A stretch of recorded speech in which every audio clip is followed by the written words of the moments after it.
this video, I'm going to talk about 11 things you need to know before you go on the Everest Base Camp track. I'll be covering everything from how long is the track, best route to take, best season to do the track permits, insurance, what to pack, and some crucial tips what to do and not to do on the track. I wish I had this video before I went for my hike, and that's why I created this essential guide which details everything you need to know before you start the hike. This will save you hours of research and scrolling through countless videos. This is the only guide you need, so let's jump right in. To set the stage for this video, I will be doing a full walkthrough of Everest Base Camp track, starting from what's the duration, how long will I walk each day, the best route to take, the best season to go, permits and insurance, credit card or cash, which is better, should I use a porter or not, tipping the porters, accommodation, what to pack and what not to pack, and real practical tips. So let's talk about the most asked question. What is the duration of Everest Base Camp track? If you're thinking of doing it, you are in for an adventure of a lifetime. The track usually takes around 12 to 14 days of walking through some amazing landscapes, and yes, even on rest days, you'll still be on your feet. The total distance is about 80 miles, which is 130 kilometers round trip, starting from the town of Lukla. But because you're tracking at high altitudes, you'll need to go slowly to let your body get used to the thinner air. Each day you'll walk about 8 to 10 miles, which is approximately 13 to 16 kilometers a day. But slow pace gives you time to enjoy the views and adjust to the altitude. Moving on, let's talk about how do rest days work on the track. This hike has built-in rest days to help you acclimatize to high altitude. On these days, you'll still walk, but at a slower pace and to a shorter distances. These stops in places like Namche Bazaar and Dingboche to help your body prepare for the high altitudes ahead. Next, let's explore how long will you walk each day. Most people walk for around 6 to 8 hours each day. As you go higher, it gets harder. So you might need more time to walk, not just because of the distance, just because of the air gets thinner. You'll stop more often to enjoy amazing mountain views and take breaks to catch your breath. Here's an important tip. Even fit hikers can struggle if they go too fast. I met one hiker who was doing great until day 6, but then had to turn back because of altitude sickness. So don't rush. Take it easy, enjoy the journey, and remember, it's not a race. The track to Everest Base Camp is all about the experience. It has some beautiful views, you'll be meeting locals, you'll be making memories that'll last a lifetime. Let's look at what's the best route to go to Everest Base Camp. It all depends upon what you are after. There are 3 main routes, each offering different experience. Whether you are a beginner or an experienced tracker, there's a path for you. Let me break it down in simple terms. Let's focus on the classic route. The classic route is your best option. It takes a total of 14 days and is perfect for the first timers. So if you're first time tracking to Everest Base Camp, the classic route is the best bet. It's the most common and popular route and offers a good mix of challenge and beautiful scenery. You'll start with an exciting flight from Kathmandu to Lukla. From there, you'll walk through villages, forest, along rivers. Highlights includes Namche Bazaar, a bustling Sherpa town, and Dingboche Monastery, a peaceful spiritual spot. Along the way, you'll see incredible mountains like Amadablam and of course Everest. The track is tough but gives you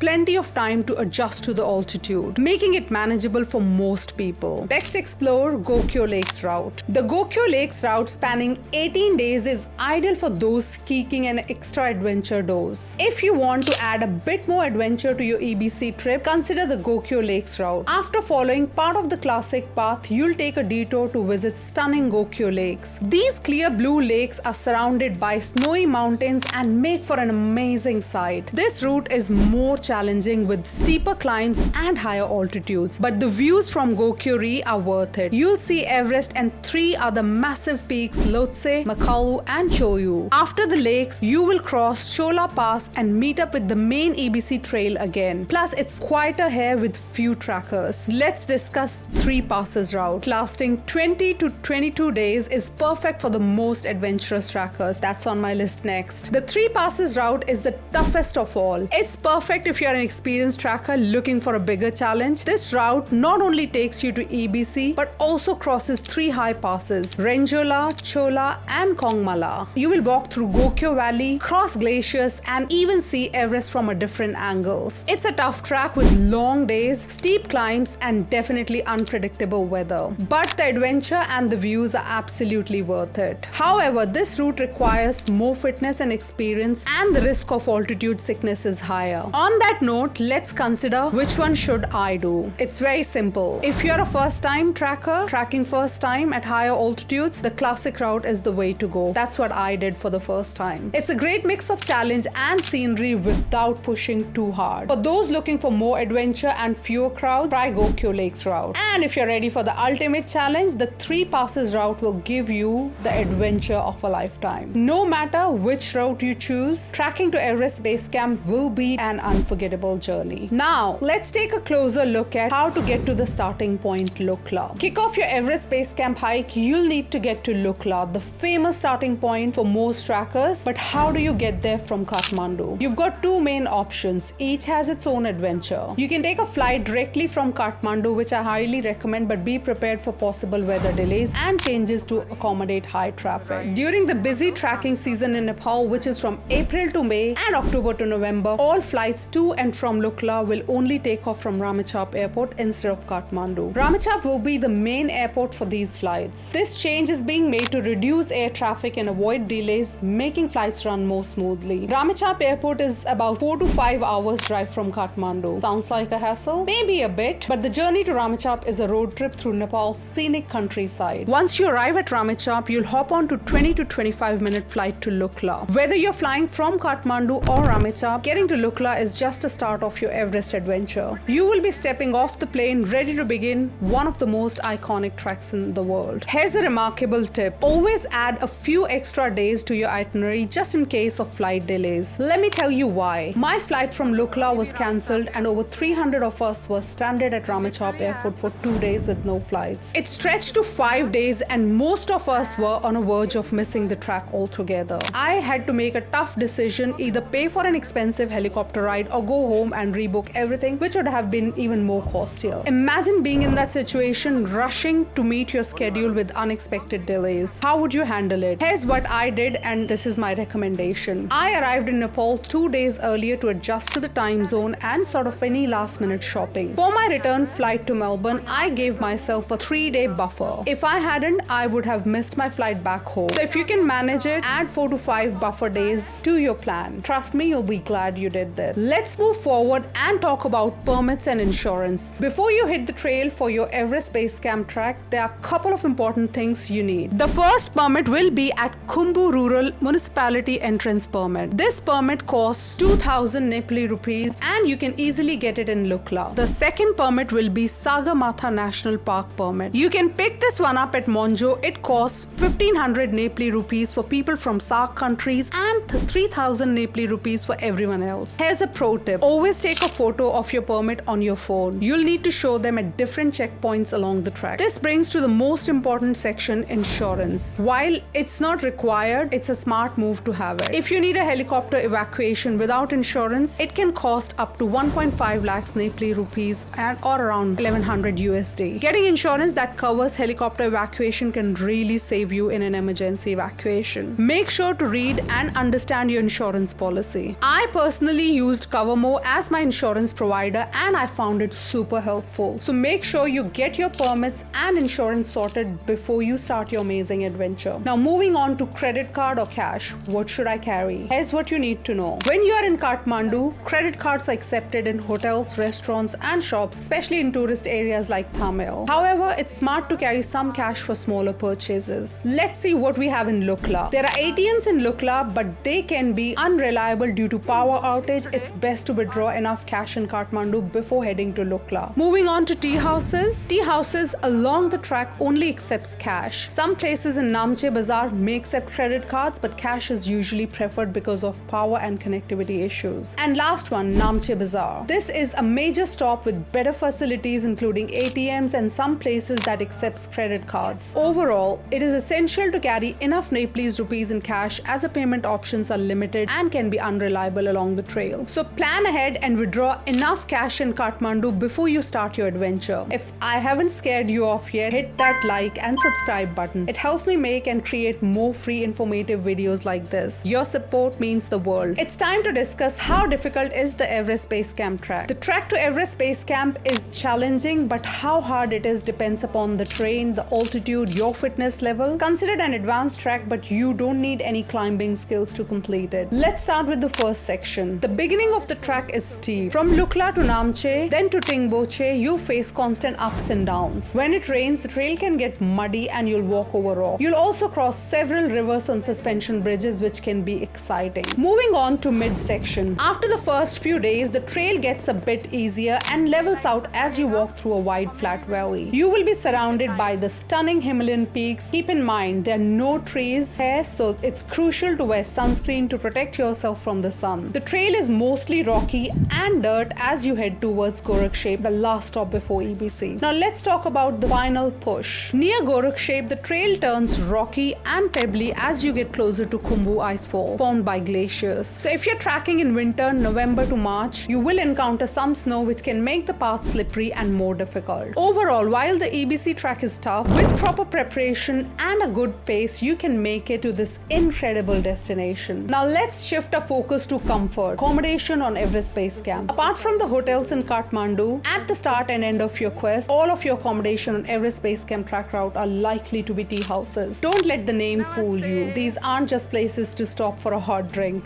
as the name suggests. They're actually full-fledged bed and breakfast lodges purposely designed to host the travelers. Most twin-share rooms cost around 300 to 400 NPR or $3 to $4 per night. Some tea houses offer heating and hot showers, usually cost around $2 to $4. Bathrooms are typically communal. In lower regions, you might find Western stylish flush toilets, but higher up you'll encounter long drop toilets, so be prepared. Bring your own toilet paper as it's safe to carry enough for the whole trek. EBC tea house accommodations in Nepal are simple, clean and comfortable places to stay. Tea houses make most of their money from meals, so you're expected to eat there. Here are some common meal options that you will get. For example, in breakfast you can choose from porridge, eggs, pancakes, toast, cereals, and for lunch and dinner you'll get vegetable soup, the famous dal bath, which is rice and lentils, noodles, vegetable curry, burgers, dumplings and pasta. Make sure you stay clear of alcohol and cigarettes as they can worsen high altitude effects. Avoid salads and meat, as salads may be washed up with tap water and meat can be less reliable in remote areas. Oh yes, now let's talk about Wi-Fi. Wi-Fi will be available at some tea houses, so you'll have to purchase the Wi-Fi, which is around $3 to $5, but speeds are unreliable, especially higher up. Plug points. Nepal use plug types C, D and M, so make sure you bring your adapter and expect to pay around $2 to $5 to charge devices. Now let's talk about what is the best time to go to Everest Base Camp. The best time to go to Everest Base Camp are during spring, which is late March to May, and autumn, which is late September to November. I did my hike in the month of October. These seasons offer clearer skies and less chances of bad weather while avoiding the heavy monsoon rains. So here's a quick breakdown. Going there in March. The tracking season kicks off in March with fewer crowds, means more space in the tea houses and better prices. Most snow has melted, but heat haze might affect some views. If you choose April, this is the most popular month for tracking. You can expect clear skies, stunning views and comfortable temperatures. It's also when many mountaineers prepare for their Everest summits. If you go in May, it is the warmest month, making tracking easier. However, heat haze can block some views and there's a chance of early monsoon rains. Now let's talk about September. Right after the monsoon, the lower areas are lush and green and some lingering rain is possible, but it's still a beautiful time to track. One of the best months for tracking, with perfect weather, clearer skies, mild temperatures and great views of Everest. But expect more people on this trail during the month of October and November.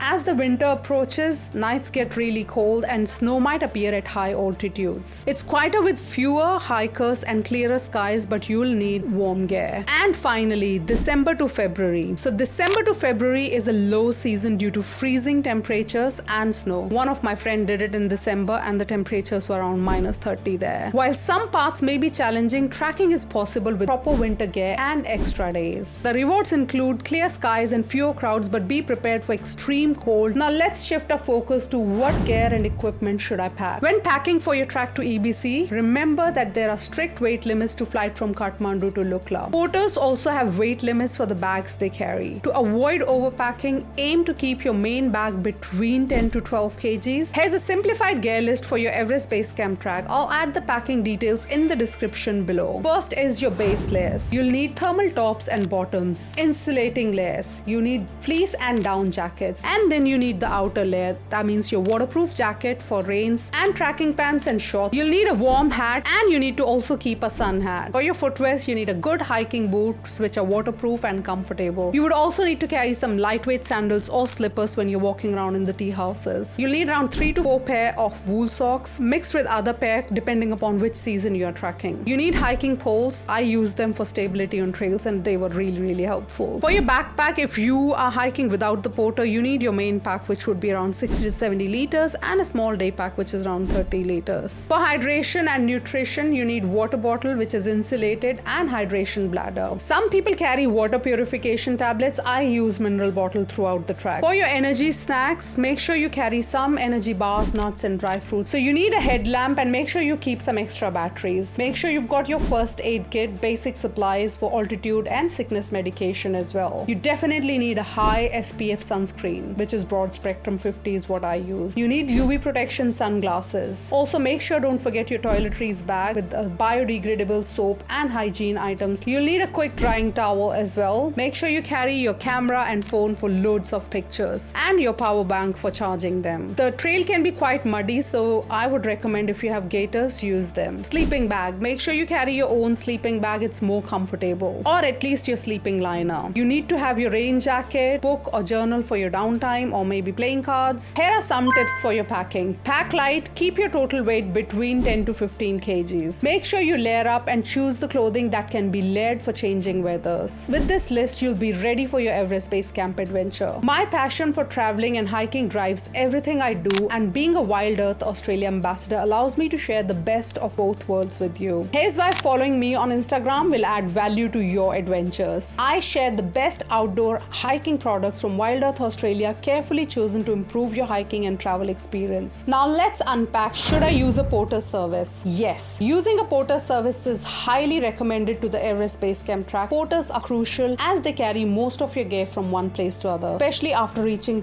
Lukla or Namche Bazaar. Plus it helps with the economy as well. Each porter typically carries 1 or 2 rucksack or duffel bags per hiker with the weight limit of 10 to 12 kgs depending upon your tracking package. This means you will only need to manage a small day pack around 30 liters for essentials like water, snack, fleece, waterproof layer, sunscreen and your camera. While some trackers opt to carry all their gears themselves, it can be quite challenging, but definitely it's doable. By using a porter service, you can focus on enjoying the experience without the added strain of heavy bags. Here's an important tip. When selecting a tracking company, choose one with excellent reviews and strong reputation. I personally went with the Track Nomads after thorough research and it turned out to be one of the best decisions I made. The porters were very professional, experienced and provided exceptional support throughout the track. Even though I paid a bit more than the usual companies, I was 100% satisfied with the overall experience. Sometimes investing a little extra for quality and peace of mind is definitely worth it. A big thank you to Track Nomads and 8K Expeditions for making this journey unforgettable. I'll surely be back for my next track, which is happening very soon. Let's take a moment to discuss how much are you going to tip the porters. Tipping is an important way to show appreciation of hard work for your porters and guides. Typically for porters, a good rule of thumb is around $5 to $10 per day, and for guides about $10 to $15 per day. These amounts can vary depending upon the service, the length of track and your personal satisfaction. In our case, we were a large group, so we decided to pool together approx $100 USD per person. At the end of the trek, we handed the total amount to the team as a group tip. This made it easier for everyone and ensured that the porters and guides felt well compensated for their efforts. So a typical Everest Base Camp track itinerary: on day 1 you arrive at Kathmandu and soak in the vibrant culture, get ready for your epic adventure if you need last minute shopping. So day 2 you catch an early flight to Lukla, start your track to Phagding, which is around 2610 meters and it takes about 3 to 4 hours, and you'll enjoy your first night at a cozy tea house. Day 3, it's from Phagding to Namche Bazaar. So you track to Namche Bazaar, which is 3440 meters. It typically takes around 6 to 7 hours. So you arrive in the bustling heart of Kathmandu region. Day 4 is an acclimatization day in Namche Bazaar. Basically, you're taking a break to adjust to the altitude. Day 5, you track from Namche to Tingboche. So Tingboche is around 3860 meters and it takes around 5 to 6 hours. Then you visit the famous monastery. You can enjoy this amazing view of Everest and Amadablam from there. Day 6, you walk from Tingboche to Dingboche. Dingboche is a beautiful town as well. It's located at 4410 meters. It takes around 5 to 6 hours. So you spend an overnight in the warm tea house, and then you're ready for your next day adventure, which is day 7. Day 7 is an acclimatization day in Dingboche. You'll take a short hike to Nangkarshung Peak, which is 5,083 meters, to test your body at high altitude without spending the night there. The views from the top are breathtaking. Day 8, you walk from Dingboche to Lubuche. You track to Lubuche, which is 4,910 meters, and it takes around 5 to 6 hours as you get closer to Everest Base Camp. You spend a night in tea house and prepare for the big day ahead. So day 9 is a big day. This is the day you track to Everest Base Camp. So you initially walk from Lubuche to Gorakhshep, and then you go to Everest Base Camp, which is 5,364 meters. It takes around 7 to 8 hours, and then you celebrate your achievement. So once you hike to Everest Base Camp, you come back and stay overnight in Gorakhshep, which is 5,164 meters. And day 10, at sunrise, you hike to Kalapathar, and then you descend to Pariche. Day 11, you go to Pariche to Namche. So you're heading back to Namche, which is at 3,440 meters. It takes around 6 to 7 hours, and then you are staying overnight in a tea house in Namche and you rest up. Day 12, you start hiking from Namche to Lukla. That means you'll be crossing Phakting as well. Day 13, you either fly back to Kathmandu or Ramechhap, depending upon what season you're flying in. Descent is physically easier, but long days can still be demanding. If you want to avoid common mistakes and make the most of your adventure, trust me, you don't want to miss this. Watch this video where I dive deep into 26 essential tips you need to know before starting your Everest Base Camp trek. These tips will help you to be fully prepared. It's packed with insights that will add immense value to your trek. So what are you waiting for?